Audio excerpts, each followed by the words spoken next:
Hello guys, मैं अजय सिंह।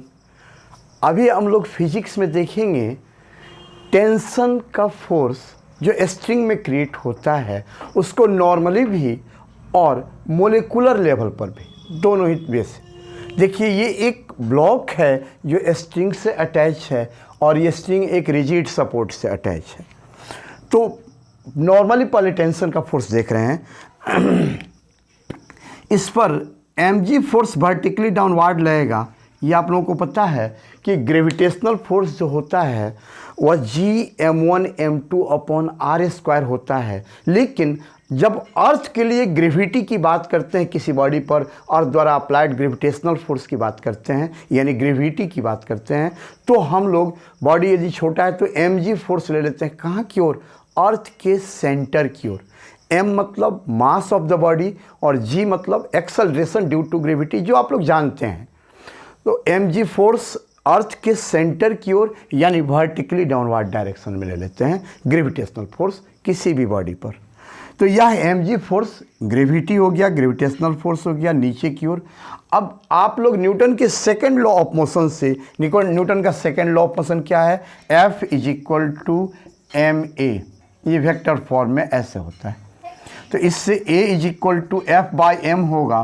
तो ये आप लोगों को पता है कि यदि मास इनफाइनाइट नहीं है, ये बॉडी का मास इनफाइनाइट नहीं है और फोर्स भी जीरो नहीं है, तो इस सिचुएशन में एक्सेलरेशन भी जीरो नहीं होगा।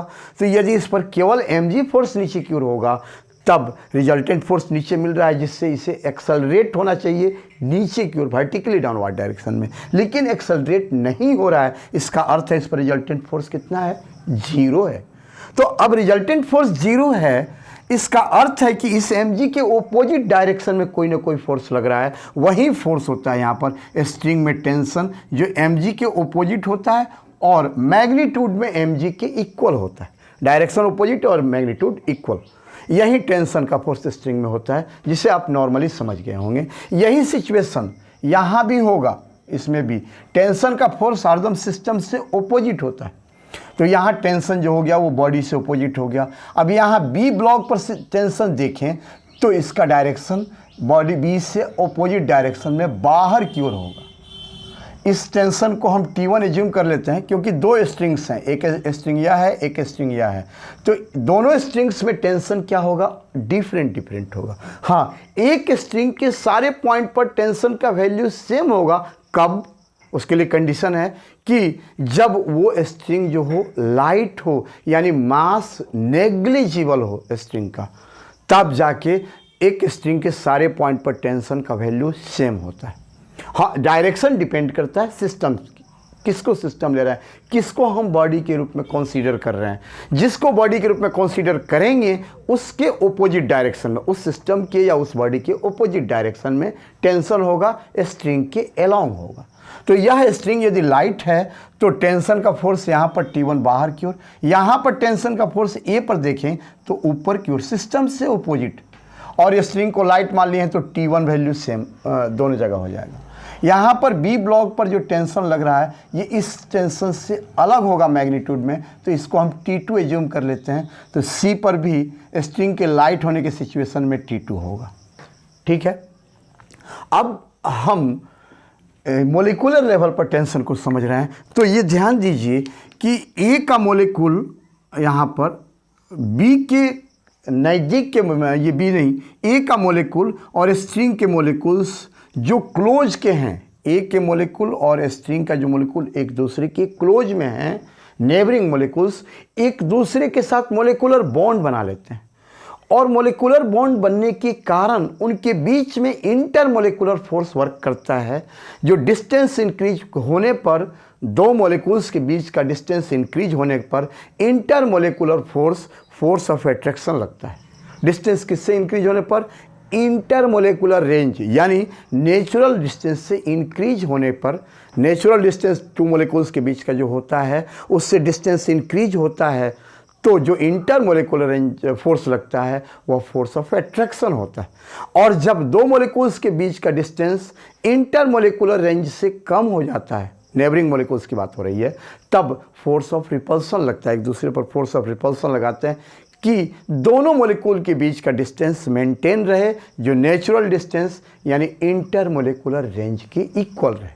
तो यहाँ भी ये दोनों मॉलिक्यूल्स एक दूसरे पर फोर्स लगा रहे हैं, तो यह मॉलिक्यूल यहाँ पर ब्लॉक ए का जो मॉलिक्यूल है, बॉडी ए का जो मॉलिक्यूल है, उस थोड़ा सा नीचे शिफ्ट हुआ है। क्यों हुआ है? क्योंकि mg फोर्स जो लग रहा है, ग्रेविटेशनल फोर्स ब्लॉक ए पर, इसके कारण ये नीचे थोड़ा सा ब्लॉक ए शिफ्ट होगा, जिससे ये स्ट्रिंग टेंस हो जाएगा। स्ट्रिंग पहले लूज होगा, जब इससे हैंग करा देंगे तो स्ट्रिंग क्या होगा? टेंस होगा, क्योंकि ये ब्लॉक थोड़ा सा शिफ्ट होगा नीचे की ओर। तो इस सिचुएशन में यह जो मॉलिक्यूल है वो नीचे की ओर शिफ्ट हो गया, जिससे दोनों मॉलिक्यूल्स के बीच का डिस्टेंस इंक्रीज हो गया। ये आप समझ रहे हैं? तो जब डिस्टेंस इंक्रीज होगा तो दोनों मॉलिक्यूल्स के बीच फोर्स ऑफ एट्रैक्शन रहेगा, जिससे यह मॉलिक्यूल, स्ट्रिंग का मॉलिक्यूल ब्लॉक के मॉलिक्यूल पर फोर्स कहाँ लगाएगा? अपनी ओर, यानी अपवार्ड डायरेक्शन में, जिससे यहाँ पर टेंशन जो होगा वो क्रिएट होगा, यानी ब्लॉक पर फोर्स लगेगा कहाँ की ओर? अपवार्ड डायरेक्शन में। यही फोर्स टेंशन होता है, जो स्ट्रिंग में लगता है, स्ट्रिंग के अलॉन्ग होता है, सिस्टम से अपोजिट होता है। अब यहाँ देखिए, यदि स्ट्रिंग लाइट है तो यहाँ भी टेंशन T होगा, और यह रिजिड सपोर्ट को सिस्टम लेंगे तो इस पर टेंशन कहाँ रहेगा? नीचे की ओर। टेंशन जो होता है वह सिस्टम से अपोजिट, बॉडी से अपोजिट होता है। किसी भी पॉइंट पर टेंशन देखें तो दोनों डायरेक्शन में होता है। स्ट्रिंग के किसी भी पॉइंट पर टेंशन देखें तो दोनों डायरेक्शन में होता है। जैसे यहाँ पर देखें तो टेंशन ऊपर भी होगा, नीचे भी होगा। यदि यहाँ से यहाँ तक के बॉडी को सिस्टम लेते हैं तब यहाँ टेंशन नीचे लेंगे, सिस्टम से अपोजिट होगा।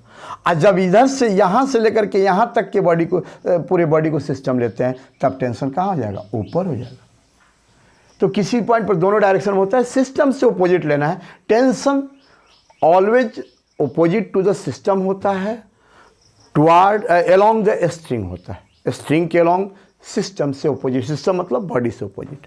यहाँ भी वही सिचुएशन है, टेंशन का फोर्स जो होता है वो सिस्टम से अपोजिट है, कहीं भी देखेंगे तो।